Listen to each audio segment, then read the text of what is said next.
Assalamu alaikum. This is Ms. Ramsha Khan from the Smart Schools Sir Syed Ahmad Khan Gulistan Johor campus. This video is related to class 6 subject maths, and the topic that we are going to discuss in this video is factorization, HCF and LCM, जो आपकी book की text book के page number 44 से लेके 52 तक है। ये topics हम जो कवर करेंगे वो पेज नंबर 44 से लेके 52 तक है। टॉपिक जो हम कवर करेंगे वो होगा prime and composite factorization, H C F by prime factorization method और HCF by long division method. Factorization क्या होती है? फैक्टराइजेशन आपका एक प्रोसेस होता है, इसमें होल नंबर जो होते हैं उसको हम, जो प्राइम नंबर्स नहीं होते उसको हम फैक्टर्स में ब्रेक करते हैं। प्राइम नंबर्स आपके क्या होते हैं? जिनके सिर्फ एक ही फैक्टर्स होते हैं, उनके सिर्फ दो फैक्टर्स होते हैं, एक वन होता है और वो खुद इटसेल्फ होते हैं। Composite number has more than two factors. Prime number की एग्जांपल ये होती है 2, 3, 5, 7, 11, 13, 17 एक्सेट्रा। और कॉम्पोजिट नंबर जो उनका नंबर छोड़ के, जैसे 4 से लेके 4, 6, 8, 9, 10, 12, 14, 15 एक्सेट्रा। तो इसमें एग्जांपल दिए हैं हमारे पास 3, 5 15 होता है, 3 और 5 फैक्टर्स हैं 15 के। और आपके पास तो आपको बताना है कि देखें कैन 3 एंड तो फिर 5 और 3 जो है वो मज़ीद डिवाइड नहीं होते, तो 5 और 3 प्राइम फैक्टर्स हैं। इसमें आपकी दूसरी एग्जांपल है 15 मल्टीप्लाई बाई 4 60 है। 4 और 5 उसके फैक्टर, 4 और 15 फैक्टर्स हैं। 4 को और 15 को मज़ीद ब्रेक कर सकते हैं। 4 को 2 2 ज़ा 4 और 5 को 3 और 5 में, तो ये 15 को 3 और 5 में, तो ये बहुत डिवाइड हो जाते हैं फैक्टर में। तो ये 4 और 15 कॉम्पोजिट फैक्टर्स ऑफ 60 हैं। और कॉम्पोजिट फैक्टर्स क्या होते हैं? 2 और 3 भी होते हैं 60 में, और वो कॉम्पोजिट फैक्टर्स प्राइम फैक्टर्स भी हैं।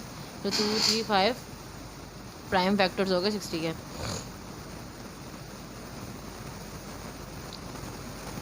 और 60 के सारे फैक्टर्स जितने लिस्ट डाउन पूरे किए उसमें से 2, 3, 5 आपके प्राइम फैक्टर्स हैं, और 4, 6, 10, 12, 15, 20, 30, 60 यहाँ पे कॉम्पोजिट फैक्टर्स हैं। ठीक है, अब हमें बाकी ऑब्जर्व करना है कि देखें आपके पास 60 के 70 के सारे फैक्टर्स हैं एक लाइन से। आपके 1 टाइम 70, 2 35 ज़ा 70, 5 14 ज़ा 70, 7 10 ज़ा 70, 2 5 ज़ा 10, 10 7 ज़ा 70। तो इतने सारे फैक्टर्स हो गए। इसमें से आपके प्राइम फैक्टर्स कौन कौन से होंगे? 2, 5 और 7। और कॉम्पोजिट फैक्टर्स उसके होंगे 70 के 10, 14, 35 और 70। ठीक है,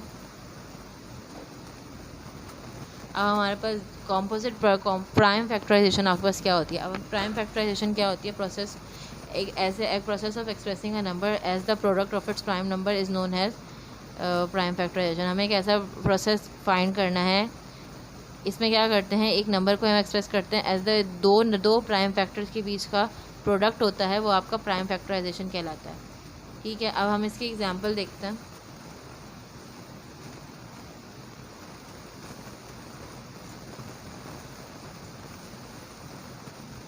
ठीक है, इसमें आपको लिस्ट डाउन दिए हुए हैं 5, 7, 2, 3, 7, 42 के हैं और 2, 10 के हैं। तो ये इस तरह से इसके फैक्टर्स हैं। ठीक है, तो सबसे पहले हम क्या करते हैं, हम हमेशा जब भी हम फैक्टराइजेशन कर रहे होते हैं तो हम हमेशा सबसे पहले छोटे नंबर से डिवाइड करते हैं। ठीक है, सबसे छोटा नंबर होता है 2, 2 से सबसे को डिवाइड करते हैं। हम देखते हैं ये वाला नंबर 2 से डिवाइड हो रहा है, ये हो रहा है, फिर उसको भी 2 से डिवाइड करेंगे, फिर उसको जो नंबर रिमेनिंग होगा उसको 2 से डिवाइड करेंगे, और फिर लास्ट हमारे 17 है, 17 को हम 2 से डिवाइड नहीं कर सकते, तो वो 17 के टेबल में आता है। तो ये हमारी फैक्टराइजेशन यहाँ पे ख़त्म हो जाएगी। ठीक है, तो हमारे पास 136 के फैक्टर्स क्या क्या आ गए? 2, 2, 2, 3 दफ़ा 2 और 17। ठीक है, तो प्राइम फैक्टर्स क्या हो गए? 2, 2, 17 हो गए। और इसके कॉम्पोजिट फैक्टर्स क्या हुए? इसके कॉम्पोजिट फैक्टर्स 4, 8, 34, 68 और 136, क्योंकि ये मज़ीद फैक्टर्स में ब्रेक हो सकता है।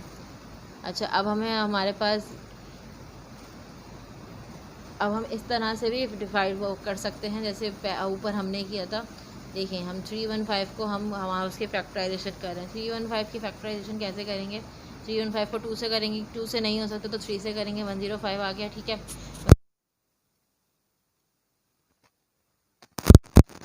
उससे बड़े नंबर पे जाएंगे जो होगा 4 से भी नहीं होगा तो हम 5 पे जाएंगे। 5 फिर 5 7 से 35 आता है, फिर 7 से ये डिवाइड हो जाएगा। फिर इसके ये देखें, ये फैक्टर्स बनना है 2 टाइम्स 3, 5 एंड 7। ठीक है, अब हमारे पास ये नेक्स्ट है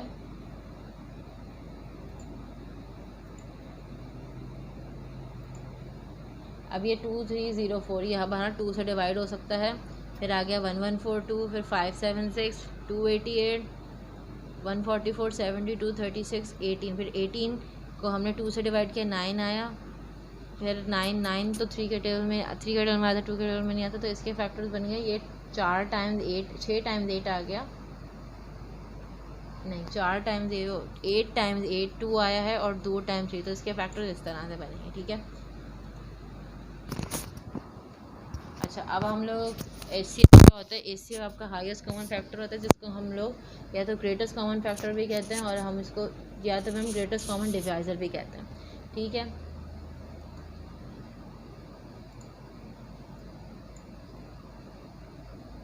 अच्छा अब आपके पास कुछ फैक्टर्स, जैसे दो कंसिडर करें, दो नंबर्स आपके पास 16 है और 24 है, उसके हमारे पास फैक्टर्स रखे हुए हैं। अब इनमें से हमें कॉमन फैक्टर देखना है कौन कौन सा है। इसमें कॉमन आपका 1 होगा, 2 होगा, 4 है और 8 है।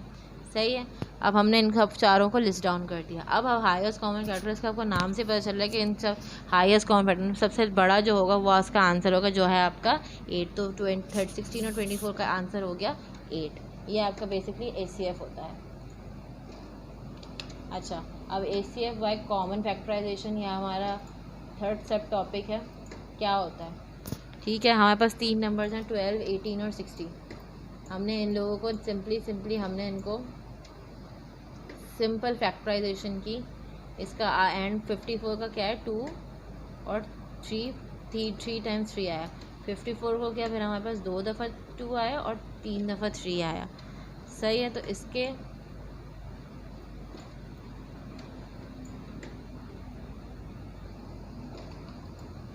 अच्छा अब हमारे पास अब ये आएगा, ये 144 को भी हमने फैक्टराइजेशन की,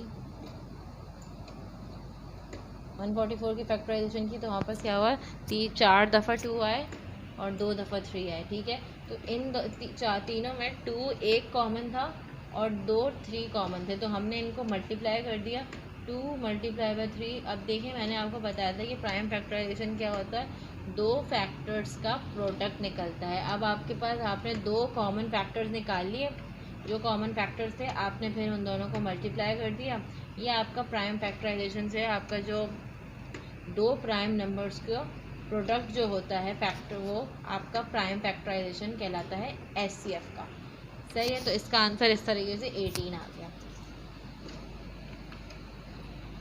एक हमारा अभी आसान सा तरीका था जिसमें हम सिंपल फैक्टराइजेशन कर रहे थे, हमारे फैक्टर्स हमेशा 2 और 3 आ रहे थे, और ऐसे ही नंबर आ रहे थे जो मतलब जो प्राइम फैक्टर्स होते हैं। अब हमारे पास HCF by long division method. अब अच्छा लॉन्ग डिवीजन मेथड का ये है कि इसमें हमें प्रॉपर्टीज़ देखनी पड़ती हैं डिविजिबिलिटी की, वो क्या क्या हैं। अब इसमें एक है कि इफ़ अ नंबर, अगर एक नंबर किसी दूसरे is divided by other number, तो then the former number is divisible by all factors of the latter. वो ये कह रहे हैं अगर कोई नंबर दूसरे नंबर से डिवाइड हो रहा है, तो वो जो फॉर्मर नंबर जो डिवाइड हो रहा था वो उसके सारे फैक्टर से भी डिवाइड होगा। मतलब जैसे 12 आपका एग्जांपल, जैसे 12 must be divide by all the factors of 6। अब देखें आपका एक 12 है जो 6 का जिसका फैक्टर 6 है। ठीक है, 12 का फैक्टर 6 है, क्योंकि 6 के टेबल में 12 आता है। अब वो ये कह रहे हैं कि अगर वो 6 से डिवाइड हो रहा है, तो वो 6 के जो जितने भी फैक्टर्स हैं उससे भी हमारा 12 डिवाइड होगा। ये ज़्यादातर सारे केसेस में पॉसिबल नहीं होता, मगर ये भी एक प्रॉपर्टी है डिवीजन की। जैसे इसके सारे फैक्टर हैं 1 2 3 6, तो ये सारे 12 से आप देख सकते हैं 12 से चारों डिवाइड हो सकता है, डिवाइड कर सकता है। तो ये देखें एक का आंसर 2 आ गया, 1 2 3 4 और 2। ठीक है, अब दूसरी प्रॉपर्टी ये है, if a number is divisible bye 2 और मोर को प्राइम नंबर। अगर एक नंबर 2 या मोर को प्राइम नंबर जिनका HCF 1 है, तो ऐसा हो सकता है, अगर वो डिवाइड हो सकता है, then the number is divisible by their product. अब वो ये कह रहे हैं कि अगर कोई नंबर दो या उससे ज़्यादा प्राइम नंबर से डिवाइड हो रहा है एक नंबर, तो जो नंबर है वो जो नंबर है वो इन दोनों के प्रोडक्ट से डिवाइड होगा। ठीक है, जैसे 24 है वो 3 और 4 के प्रोडक्ट से डिवाइड हो सकता है। 3 और 4 का प्रोडक्ट क्या होता है, 3 4 ज़ा 12 होता है, ठीक है। तो ये दोनों को प्राइम नंबर्स हैं। सो 24 is also divisible by the product of 3 and 4 which is 12। तो ये इस केस सिनेरियो में ये प्रॉपर्टी वेरीफाई हो रही है। तो ये तीसरी प्रॉपर्टी क्या है, अगर एक नंबर एक फैक्टर है 2 और मोर गिवन नंबर्स का, तो जो it is a factor of 2 और more given number, that it is a factor of those. अब ये कह रहे हैं कि अगर कोई दो नंबर आपको दिए हैं, जैसे 12 और 18 दिया हुआ है, तो 6 दोनों का फैक्टर है। 6 के टेबल में 12 भी आता है, 6 के टेबल में 18 भी आता है, ठीक है। तो ये दोनों 6 से 12 दोनों डिवाइड होगा, ठीक है। तो इन दोनों का जो सम होगा, जैसे इन दोनों को प्लस करेंगे, जो वो नंबर होगा वो भी हमारा जो फैक्टर है उससे डिवाइड हो सकता है। तो ये इस केस में भी ये आपकी वो वेरीफाई होगी। चौथी प्रॉपर्टी आपकी क्या है, if a number is a factor हो, अगर दो नंबर्स का फैक्टर दिया हुआ है, तो अगर जो नंबर है वो दो गिवन नंबर्स का फैक्टर है, तो वो उनके डिफरेंस का भी फैक्टर होगा। जैसे आपके पास 32 और 48 है, 32 और 48 का आप डिफरेंस लेंगे 16 आ जाएगा। इन दोनों का कॉमन फैक्टर क्या होता है, इनका कॉमन फैक्टर है 8 कॉमन फैक्टर है इनका, और वो इन दोनों के डिफरेंस से भी डिवाइड हो सकता है। मतलब हम 16 को 8 से डिवाइड करेंगे तो वो भी तो 2 आ सकता है। मतलब ये बात है कि अगर दो आपके फैक्टर्स हैं, दो नंबर्स हैं, उनका फैक्टर एक, ऐसे फॉर सपोज करें इस केस में 8 है, तो वो उन दोनों का जो दो नंबर दिए हैं उन दोनों के डिफरेंस का भी फैक्टर होगा, सही है। तो ये आपका लॉन्ग डिवीज़न था। अब इसमें लॉन्ग डिवीज़न की हम कुछ एग्जांपल्स देख लेते हैं कि ये किस तरह से होता है, ठीक है। सबसे पहले आपको दिया हुआ है 1095 और 3942 को। अब हमेशा हम ये देखते हैं कि जो बड़ा नंबर होता है उसको हम छोटे नंबर से डिवाइड करते हैं। तो हमने बड़ा नंबर अंदर रख लिया, छोटा नंबर बाहर रख लिया, ठीक है। तो आपका जो रिमाइंडर है वो 657 हुआ। अब 657 से आप ये वाला नंबर है इसको डिवाइड करेंगे, फिर आपका जो रिमाइंडर होगा, फिर इससे इस वाले नंबर को डिवाइड करेंगे, फिर जो रिमाइंडर होगा, फिर इससे आप इस तरीके से आप डिवाइड करते जाएंगे, ठीक है। जब तक करते रहेंगे जब तक आपका आंसर 0 आ जाएगा। और जब आपका आंसर 0 किस पे आ रहा है, आपका आंसर 0 219 पे आ रहा है, तो ये आपका हाईएस्ट कॉमन फैक्टर डिवाइड में वो डिवीजन में लॉन्ग डिवीजन मेथड में हो जाएगा। तो इस केस में क्या हो रहा है, 516, अब आपको 3 वैल्यू दी हुई है, ठीक है, 1935 और एक 3000, ठीक है। अब हमने 516 से इसको डिवाइड कर दिया, तो ये 387 रिमाइंडर आया, फिर इसको डिवाइड किया, फिर आपका 129 रिमाइंडर आ गया, ठीक है। तो इसी तरीके से देखें यहाँ पे 0 हो गया। अब हम कह सकते हैं कि 129 इसका एस है, लेकिन अब हमने 129 जो आपका एस हम लग रहा था कि होगा, उसको हम 3000 से करेंगे, ठीक है। 3000 से हमने किया तो हमारा 420 आ गया, फिर हमने यही किया, 387 यहाँ आया, 33 बचा, फिर 33 से हमने 129 को करा, फिर हमारा 30 आया, फिर 30 से हमने 33 को किया, फिर आपका 30 आ गया, 33 आ गया, फिर 3 से आपने 30 को किया, तो ये आपका 0 हो गया। तो इसका बेसिकली जो आंसर है वो होगा 3 इसका ऐसे हो। क्यों? क्योंकि ये पूरे को 0 पे ला रहा है। ये इसने देखें, ये हमने इतने पार्ट को किया था, देखें यहाँ तक इसने भी 0 कर दिया था, पर ये 3000 के जो डिवीज़न मेथड है उसमें 0 नहीं कर पाया था, इसीलिए 129 आपका एचसीएफ होगा, आपके एचसीएफ होगा 3, सही है।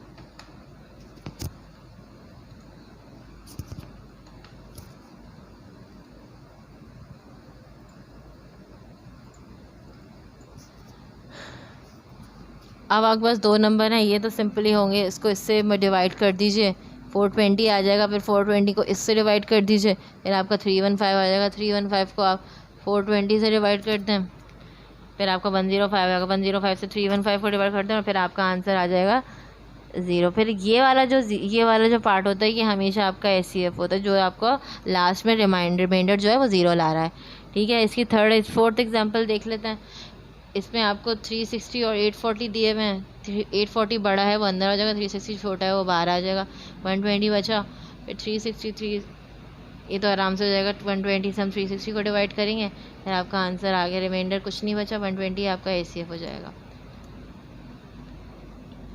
ठीक है। लास्ट एग्जाम्पल जो आपकी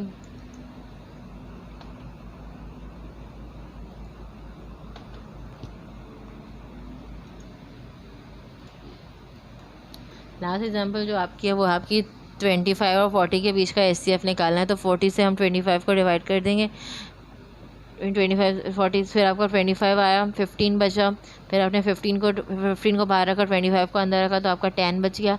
फिर 10 को बाहर रखा, 15 को अंदर रखा, फिर आपका 5 बच गया। फिर 5 से आपने किया तो आपका बेसिकली HCF आपका आ गया 5। क्लास से हमेशा याद रखेगा कि आपका कॉम्पोजिट में जो लास्ट नंबर जिस पे ज़ीरो आ रहा होता है, रिमाइंडर ज़ीरो होता है, वो वाला जिससे डिवाइड कर रहे होते हैं वो पार्ट आपका बेसिकली HCF कहलाता है। ठीक है, तो आई होप आप लोगों की वीडियो, एक्चुअली अब आपके टॉपिक्स ख़त्म हो गए हैं इस वीडियो के। आई होप ये आपको जितने भी टॉपिक्स जो भी कवर हुए हैं वो समझ में आए हों। अगर किसी को नहीं समझ में आया तो मुझसे गूगल क्लासरूम में या एडमोडो पे या फिर हमारे जो लाइव सेशन होगा मैथ्स का उसमें मुझसे पूछ सकते हैं। आई होप ये वीडियो आपके लिए बेनिफिशियल रही हो। Okay, take care, stay at home, अल्लाह हाफ़िज़।